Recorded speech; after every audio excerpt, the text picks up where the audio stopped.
Shakespeare's Histories, The King's Shadow, Episode 1.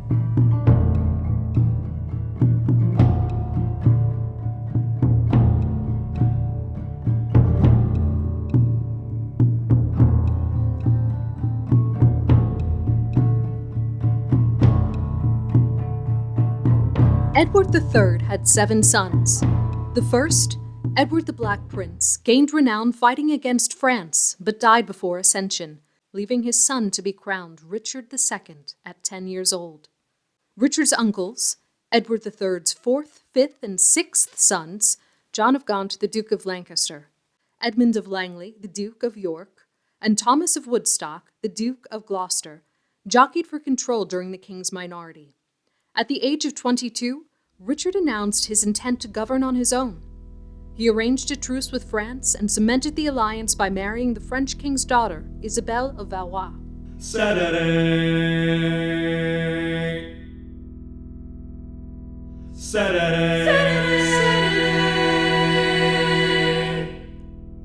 Me cugintera.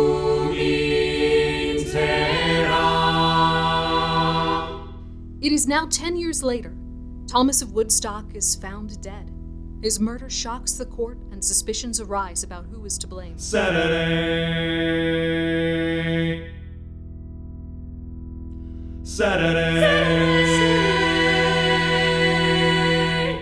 Idum regem. King Richard convenes his royal court at Windsor Castle to hear an accusation of treason between 2 members of the nobility. Surrounded by his favorites, Bushy, Bagot, Green, and the Duke of Aumerle, Richard must either resolve the argument himself or allow the men to follow the tradition of trial by combat. Ave Rex. Old John of Gaunt, time-honored Lancaster, hast thou brought Henry Hereford, thy bold son, here to make good the boisterous late appeal against the Duke of Norfolk, Thomas Mowbray? I have, my liege. Then call them to our presence. Face to face and frowning brow to brow, ourselves will hear the accuser and the accused freely speak. Many years of happy days befall my gracious sovereign, my most loving liege. Each day still better others' happiness, until the heavens, envying earth's good hap, add an immortal title to your crown. We thank you both. Yet one but flatters us, as well appeareth by the cause you come, namely to accuse each other of high treason. Cousin of Hereford, what dost thou object against the Duke of Norfolk, Thomas Mowbray? First, heaven be the record to my speech. In the devotion of a subject's love, tendering the precious safety of my prince, come I appellant to this princely presence. Now, Thomas Mowbray, do I turn to thee, and mark my greeting well, for what I speak my body shall make good upon this earth, or my divine soul answer it in heaven. Thou art a traitor and a miscreant, too good to be so, and too bad to live. Once more, the more to aggravate the note, with a foul traitor's name stuff I thy throat. Let not my cold words here accuse my zeal. The blood is hot that must be cooled for this. Yet can I not of such tame patience boast as to be hushed and naught at all to say? I do defy him, and I spit at him. Call him a slanderous coward and a villain. Meantime, let this defend my loyalty. By all my hopes, most falsely doth he lie. Pale, trembling coward. There I throw my gage. By that, and all the rights of knighthood, else will I make good against thee, arm to arm, what I have spoke, or thou canst worse devise. I take it up, and by that sword I swear, which gently laid my knighthood on my shoulder, I'll answer thee in any fair degree, or chivalrous design of knightly trial. What doth our cousin lay to Mowbray's charge? It must be great that can inherit us so much as of a thought of ill in him. Look what I speak, my life shall prove it true, that Mowbray hath received 8,000 nobles in name of lendings for your highness soldiers, the which he hath detained for lewd employments, like a false traitor and injurious villain. Besides, I say, and will in battle prove, that all the treasons for these 18 years complotted and contrived in this land fetch from false Mowbray their first head in spring. Further, I say, and further will maintain, that he did plot the Duke of Gloucester's death, and consequently, like a traitor coward, sluiced out his innocent soul through streams of blood, which blood, like sacrificing Abel's, cries to me for justice and rough chastisement. And by the glorious worth of my descent, this arm shall do it, or this life be spent. How high a pitch his resolution soars! Thomas of Norfolk, what sayst thou to this? Oh, let my sovereign turn away his face, and bid his ears a little while be deaf, till I have told this slander of his blood, how God and good men hate so foul a liar. Mowbray, impartial are our eyes and ears. Were he my brother, nay, my kingdom's heir, as he is but my father's brother's son, such neighbor nearness to our sacred blood should nothing privilege him, nor partialize the unstooping firmness of my upright soul. He is our subject, Mowbray, so art thou. Free speech and fearless I to thee allow. Then, Bolingbroke, as low as to thy heart, through the false passage of thy throat thou liest.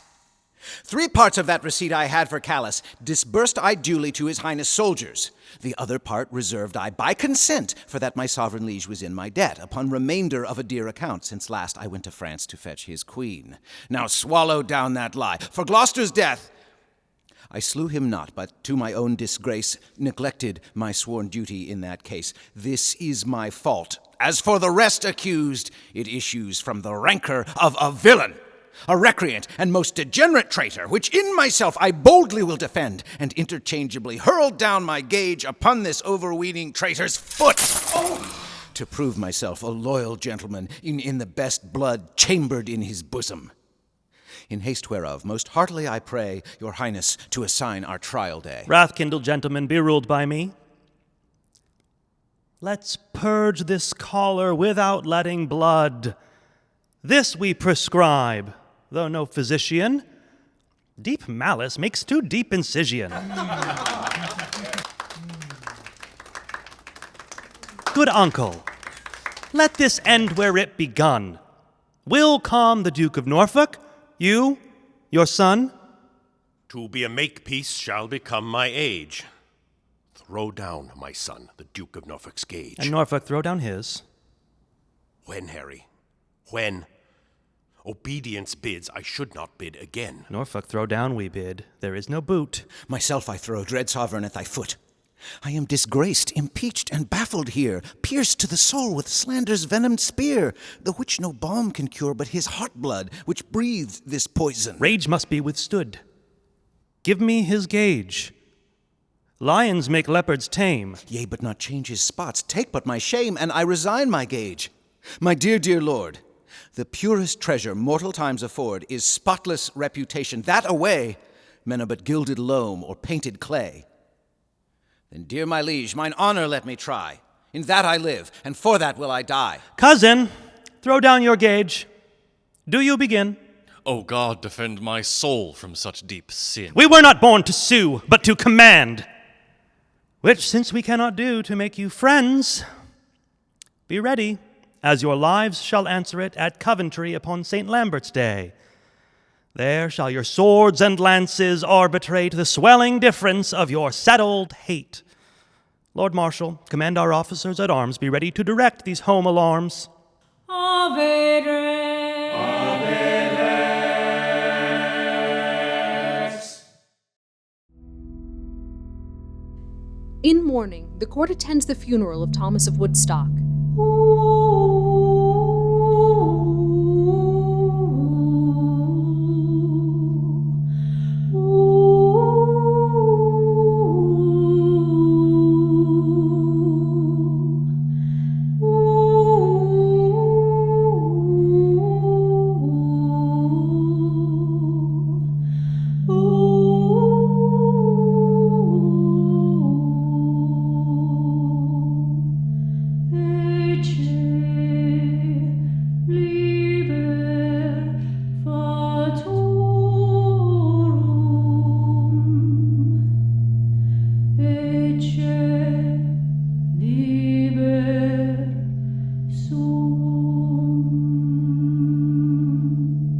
His widow, the Duchess of Gloucester, dissatisfied with King Richard's actions, takes her plea for justice to John of Gaunt.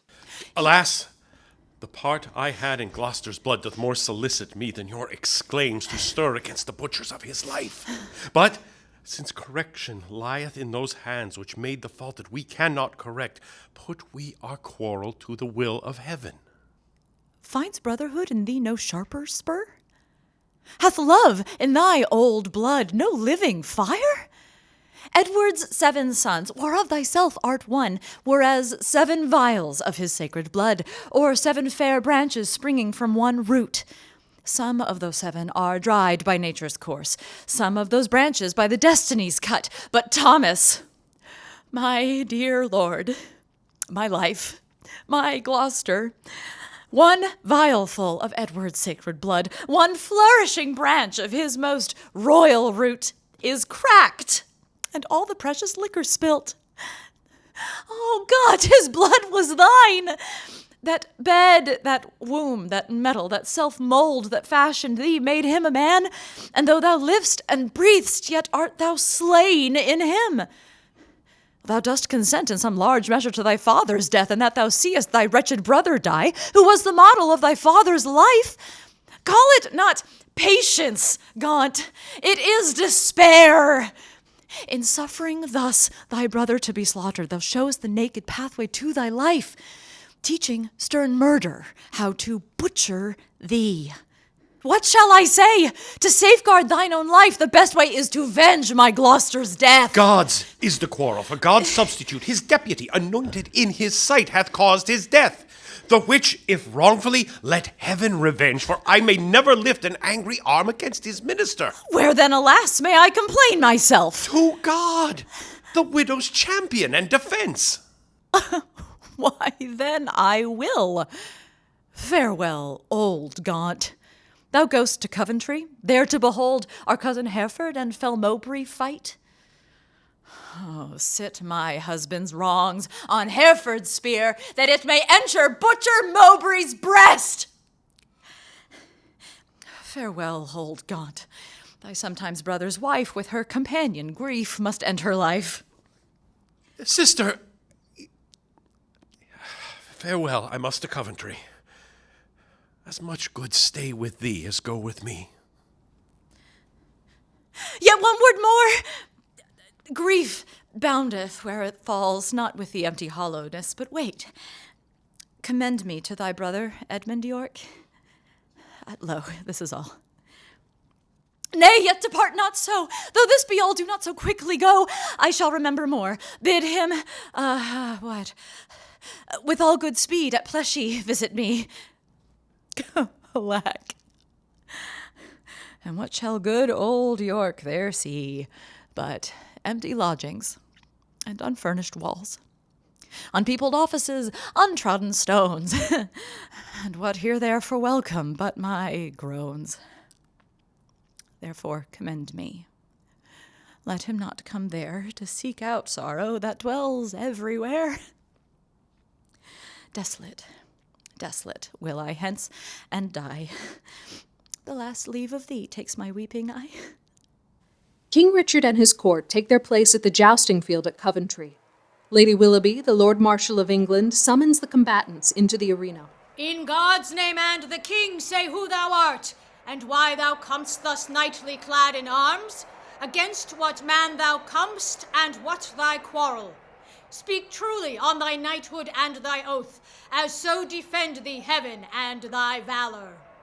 My name is Thomas Mowbray, Duke of Norfolk, who hither come engaged by my oath against the Duke of Hereford that appeals me, and by the grace of God and this mine arm, to prove him, in defending of myself, a traitor to my God, my king, and me. And as I truly fight, defend me heaven. Harry of Hereford, Lancaster, and Derby am I, who ready here do stand in arms to prove by God's grace and my body's valor in lists on Thomas Mowbray, Duke of Norfolk, that he is a traitor, foul and dangerous, to God of heaven, King Richard, and to me. And as I truly fight, defend me heaven.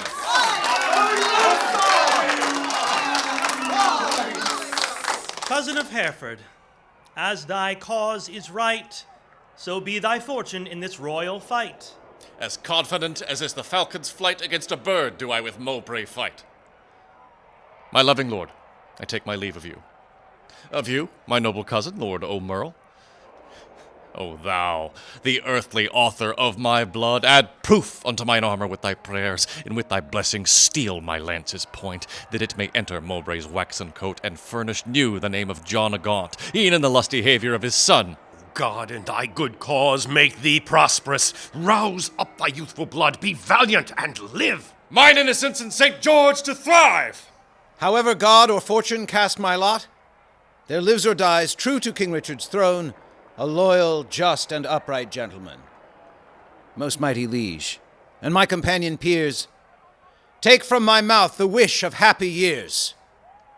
As gentle and as jocund as to jest, go I to fight. Truth hath a quiet breast. Farewell, my lord. Securely I espy virtue with valor couched in thine eye. Order the trial, marshal, and begin. Sound trumpets! And set forward combatants! Stay!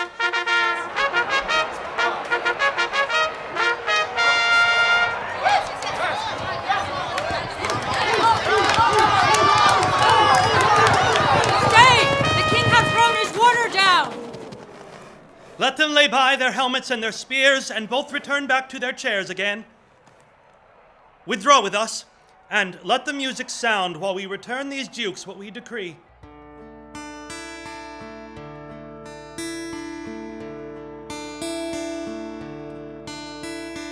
Intra coronam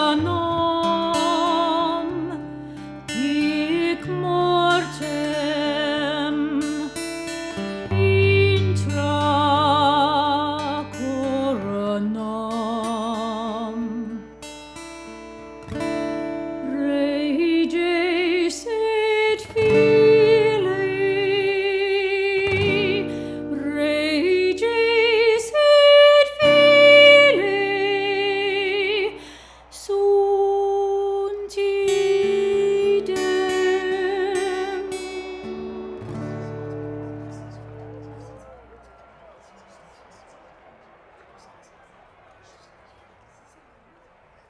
Draw near, and list what with our counsel we have done. For that our kingdom's earth should not be soiled with that dear blood which it hath fostered, and for we think the eagle-winged pride of sky-aspiring and ambitious thoughts, with rival-hating envy, set on you to wake our peace, which in our country's cradle draws the sweet infant breath of gentle sleep, which so roused up with boisterous, untuned drums, with harsh resounding trumpets' dreadful bray, and grating shock of wrathful iron arms, might from our quiet confines fright fair peace, and make us wade, even in our kindred's blood. Therefore we banish you our territories. You, cousin Hereford, upon pain of life, till twice 5 summers have enriched our fields, shall not regreet our fair dominions, but tread the stranger paths of banishment. Your will be done. This must my comfort be. Sun that warms you here shall shine on me, and those his golden beams to you here lent shall point on me and gild my banishment. Norfolk, for thee remains a heavier doom, which I with some unwillingness pronounce. The hopeless word of never to return breathe I against thee upon pain of life. A heavy sentence, my most sovereign liege, and all unlooked for from your highness' mouth. A dearer merit, not so deep a maim, as to be cast forth in the common air, have I deserved at your highness' hands. The language I have learned these 40 years, my native English, now I must forego. And now my tongue's use is to me no more than an unstringed viol or a harp, or like a cunning instrument cased up, or being open put into his hands that knows no touch to tune the harmony. What is thy sentence then but speechless death, which robs my tongue from breathing native breath? It boots thee not to be compassionate, after our sentence plaining comes too late. Then thus I turn me from my country's light, to dwell in solemn shades of endless night. Return again. and take an oath with thee. Swear by the duty that you owe to God to keep the oath that we administer. You never shall, so help you truth and God, embrace each other's love in banishment, nor never by advised purpose meet to plot, contrive, or complot any ill against us, our state, our subjects, or our land. I swear. And I to keep all this. Confess thy treasons ere thou fly this realm. Since thou hast far to go, bear not along the clogging burden of a guilty soul. No, Bolingbroke. If ever I were traitor, my name be blotted from the book of life, and I from heaven banished as from hence. But what thou art, God, thou, and I do know, and all too soon, I fear, the king shall rue. Farewell, my liege. Now no way can I stray, save back to England. All the world's my way. Uncle, even in the glasses of thine eyes I see thy grieved heart. Thy sad aspect hath from the number of Henry's banished years plucked 4 away. 6 frozen winters spent, return with welcome home from banishment. How long a time lies in one little word. 4 lagging winters and 4 wanton springs end in a word.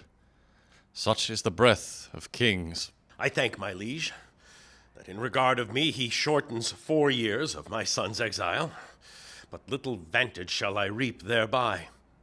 For ere the 6 years that he hath to spend can change their moons and bring their times about, my oil-dried lamp and time-bewasted light shall be extinct with age and endless night. Why, uncle, thou hast many years to live. But not a minute, king, that thou canst give. Shorten my days thou canst with sullen sorrow, and pluck nights from me, but not lend a morrow. Thy son is banished upon good advice, whereto thy tongue a party verdict gave. Why at our justice seemst thou then to lour? Things sweet to taste prove in digestion sour. You urged me as a judge, but I had rather you would have bid me argue like a father. Oh, had it been a stranger, not my child, to smooth his fault I should have been more mild. A partial slander sought I to avoid, and in the sentence my own life destroyed. Cousin, farewell. And uncle, bid him so. 6 years we banish him, and he shall go.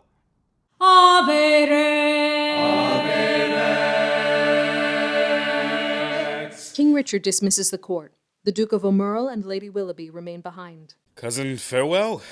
What presence must not know, from where you do remain, let paper show. My lord, no leave take I, for I will ride as far as land will let me, by your side.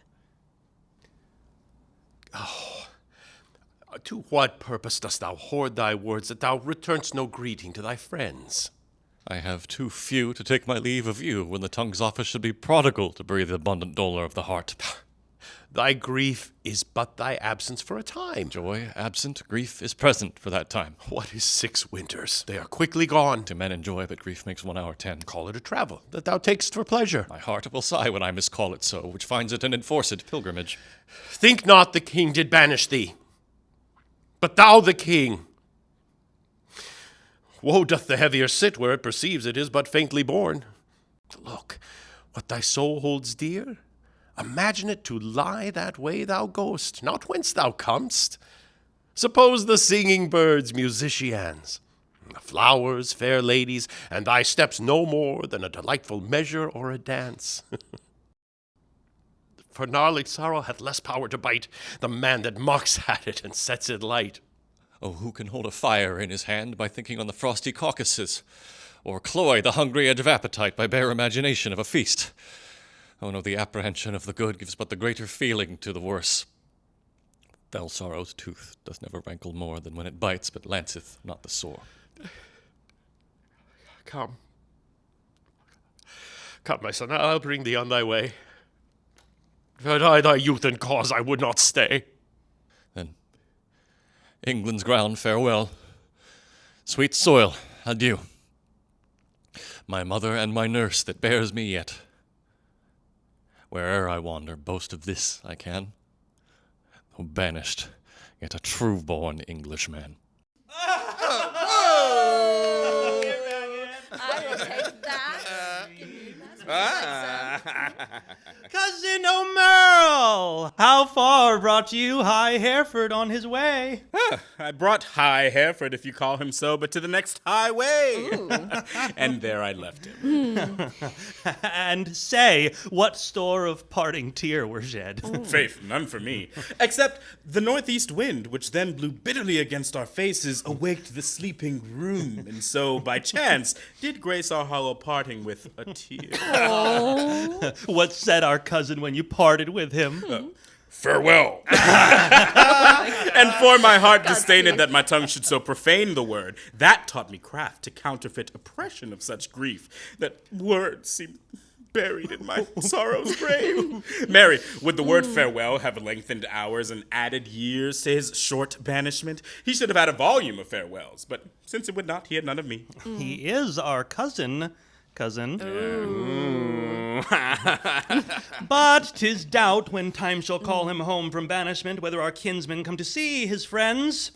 Ourself and Bushy, Bagot here, and Green, observed his courtship to the common people, how he did seem to dive into their hearts with humble and familiar courtesy, and gave the tribute of his supple knee with, "Thanks, my countrymen, my loving friends," as were our England in reversion his, and he our subjects' next degree in hope.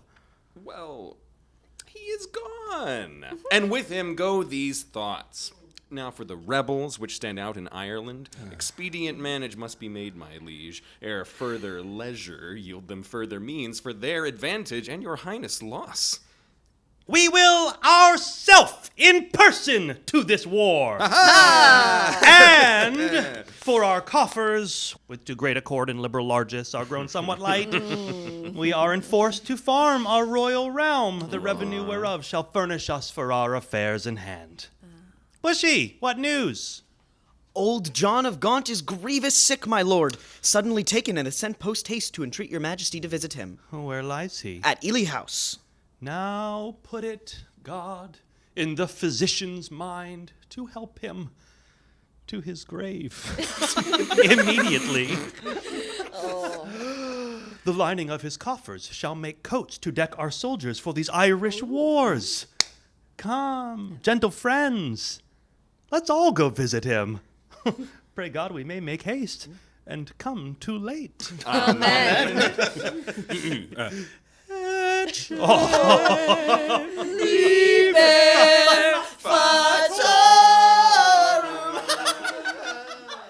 At Ely House, the last two remaining sons of Edward III, John of Gaunt, the Duke of Lancaster, and Edmund of Langley, the Duke of York, wait for King Richard's arrival. Will the king come, that I may breathe my last in wholesome counsel to his unstayed youth? Vex not yourself, nor strive not with your breath, for all in vain comes counsel to his ear. Oh, but they say the tongues of dying men enforce attention like deep harmony. Where words are scarce, they are seldom spent in vain, for they breathe truth that breathe their words in pain. Oh, though Richard my life's counsel would not hear, my death's sad tale may yet undeaf his ear. No, it is stopped with other flattering sounds, as praises of whose taste the wise are fond, lascivious meters to whose venom sound the open ear of youth doth always listen. Then all too late comes counsel to be heard, where will doth mutiny with wit's regard. Direct not him whose way himself will choose. 'Tis breath thou lack'st, and that breath wilt thou lose. Methinks I am a prophet, new inspired, and thus expiring do foretell of him. His rash, fierce blaze of riot cannot last, for violent fires soon burn out themselves. This royal throne of kings, this sceptered isle, this earth of majesty, this seat of Mars, this other Eden, demi-paradise, this fortress built by nature for herself against infection and the hand of war, this happy breed of men, this little world this precious stone set in the silver sea, which serves it in the office of a wall or as a moat, defensive to a house against the envy of less happier lands. This blessed plot, this earth, this realm, this England, this nurse, this teeming womb of royal kings, feared by their breed and famous by their birth. This land of such dear souls. This dear, dear land. Dear for her reputation through the world is now leased out. I die pronouncing it, like to a tenement or pelting farm. That England that was wont to conquer others hath made a shameful conquest of itself. Would the scandal vanish with my life? How happy then were my ensuing death. Ave Rex. The king is come. Deal mildly with his youth. For young hot colts being raged, do rage the more. King Richard arrives along with his favourites and several nobles of the court. Bushy, Bagot, Green, Aumerle, Willoughby, Ross, and Henry Percy, the Earl of Northumberland. Queen Isabel takes Gaunt's hand. How fares our noble uncle Lancaster? What comfort, man, how is't with aged Gaunt? Oh, how that name befits my composition. Old Gaunt indeed, and gaunt in being old. Within me grief hath kept a tedious fast, and who abstains from meat that is not gaunt? The pleasure that some fathers feed upon is my strict fast. I mean my children's looks. And therein fasting hast thou made me gaunt. Gaunt am I for the grave, gaunt as a grave, whose hollow womb inherits naught but bones. Can sick men play so nicely with their names? Oh, no. Misery makes sport to mock itself. Since thou dost seek to kill my name in me, I mock my name, great king, to flatter thee. Should dying men flatter with those that live? No. No, men living flatter those that die. Thou, now a-dying, sayest thou flatterest me? Oh, no. Thou diest, though I the sicker be. I am in health. I breathe. I see thee ill. Now he that made me knows I see thee ill. Thy deathbed is no lesser than thy land wherein thou liest in reputation sick.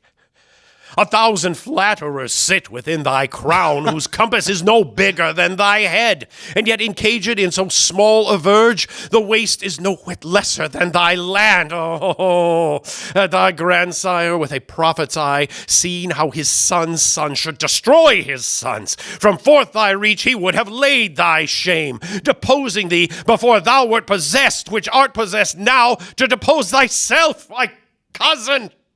Wert thou regent of the world, it were a shame to let this land by lease. Landlord of England art thou now, not king. Thy state of law is bond slave to the law, and thou— A lunatic, lean-witted fool! Presuming on an ague's privilege, darest with thy frozen admonition make pale our cheek, chasing the royal blood with fury from his native residence. Now, by my seat's right royal majesty, wert thou not brother to great Edward's son? This tongue that runs so roundly in thy head should run thy head from thy unreverent shoulders. Spare me not, my brother Edward's son, for that I was his father Edward's son. That blood, already like the pelican, hast thou tapped out and drunkenly caroused. My brother Gloucester, plain, well-meaning soul, whom fair befall in heaven mongst happy souls, may be a precedent and witness good that thou respect'st not spilling Edward's blood. Live in thy shame, but die not shame with thee. These words hereafter thy tormentors be.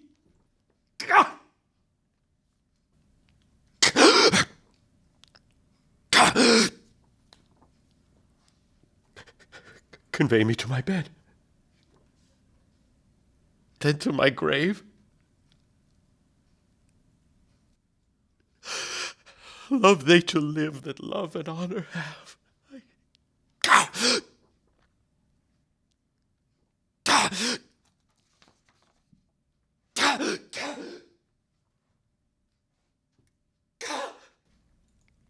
And let them die that age and sullens have, for both hast thou, and both become the grave! I do beseech your majesty, impute his words to wayward sickliness and age in him. He loves you on my life, and holds you dear as Harry Duke of Hereford were he here. Right, you say true. As Hereford's love, so his, as theirs, so mine, and all be as it is. My liege, old Gaunt commends him to your majesty. What says he? Nay, nothing. All is said. His tongue is now a stringless instrument. Words, life and all old Lancaster hath spent. Be York the next that must be bankrupt so. Though death be poor, it ends a mortal woe. The ripest fruit first falls, and so doth he. His time is spent. Our pilgrimage must be. So much for that. Now, for our Irish wars, towards our assistance we do seize to us the plate, coin, revenues, and movables whereof our uncle Gaunt did stand possessed. How long shall I be patient? Ah, how long shall tender duty make me suffer wrong? Not Gloucester's death, nor Hereford's banishment, not Gaunt's rebukes, nor England's private wrongs have ever made me sour my patient cheek, or bend one wrinkle on my sovereign's face. My uncle, what's the matter? Oh, my liege, pardon me if you please. If not I pleased, not to be pardoned, am content with all. Seek you to seize and grip into your hands the royalties and rights of banished Hereford? Is not Gaunt dead, and doth not Hereford live? Did not the one deserve to have an heir? Is not his heir a well-deserving son? Take Hereford's rights away, and take from time his charters and his customary rights. Let not tomorrow then ensue today. Be not thyself, for how art thou a king, but by fair sequence and succession? Now, afore God, God forbid I say true, if you do wrongfully seize Hereford's rights, you pluck 1,000 dangers on your head, you lose 1,000 well-disposed hearts, and prick my tender patience to those thoughts which honor and allegiance cannot think. Think what you will. We seize into our hands his plate, his goods, his money, and his lands. I'll not be by the while, my liege, farewell. What will ensue hereof, there's none can tell. Tomorrow next we will for Ireland, and 'tis time, I trow. And we create, in absence of ourself, our Uncle York, Lord Governor of England. For he is just, and always loved us well. Come on, our queen. Tomorrow must we part. Be merry, for our time of stay is short. Ave Rex. Having seized the largest estate in England to enrich the crown, King Richard returns to the palace. Northumberland, Ross, and Willoughby remain behind. Well, lords, the Duke of Lancaster is dead. And living, too, for now his son is Duke.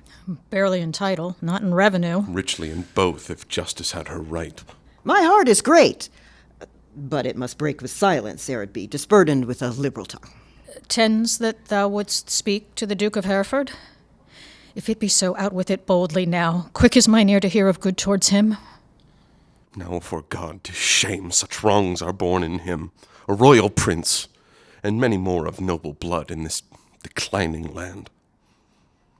The king is not himself, but basely led by flatterers, and what they will inform, merely in hate against any of us all, that will the king severely prosecute against us, our lives, our children, and our heirs. The commons hath he pilled with grievous taxes, and quite lost their hearts. The nobles hath he fined for ancient quarrels, and quite lost their hearts. And daily new exactions are devised. But what a God's name doth become of this? Wars have not wasted it, for ward he hath not, but basely yielded upon compromise that which his ancestors achieved with blows. More hath he spent in peace than they in wars. He hath not money for these Irish wars, his burdenous taxations notwithstanding, but by the robbing of the banished Duke. His noble kinsman, most degenerate king! But, lords, we hear this fearful tempest sing, yet seek no shelter to avoid the storm. We see the very wreck that we must suffer, and unavoided is the danger now for suffering so the causes of our wreck. Not so. E'en through the hollow eyes of death I spy life peering. But I dare not say how near the tidings of our comfort is. Nay, let us share thy thoughts, as thou dost ours. Be confident to speak, Northumberland. We three are but thyself, and speaking so, thy words are but as thoughts. Therefore, be bold.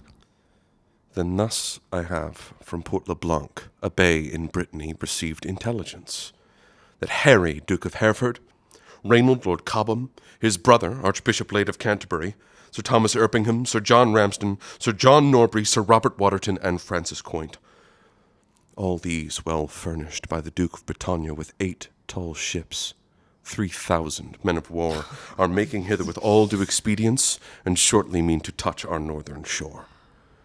Perhaps they had ere this, but that they stay the first departing of the king for Ireland.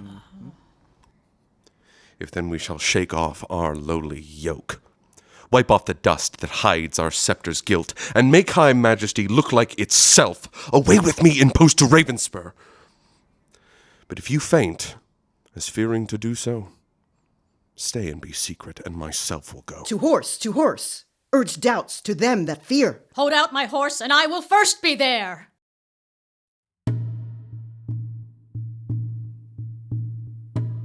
You've been listening to Shakespeare's Histories, Season 1, The King's Shadow, presented by Brave Spirits Theatre, directed by Charlene V. Smith. This recording is produced and edited by Patrick Flynn.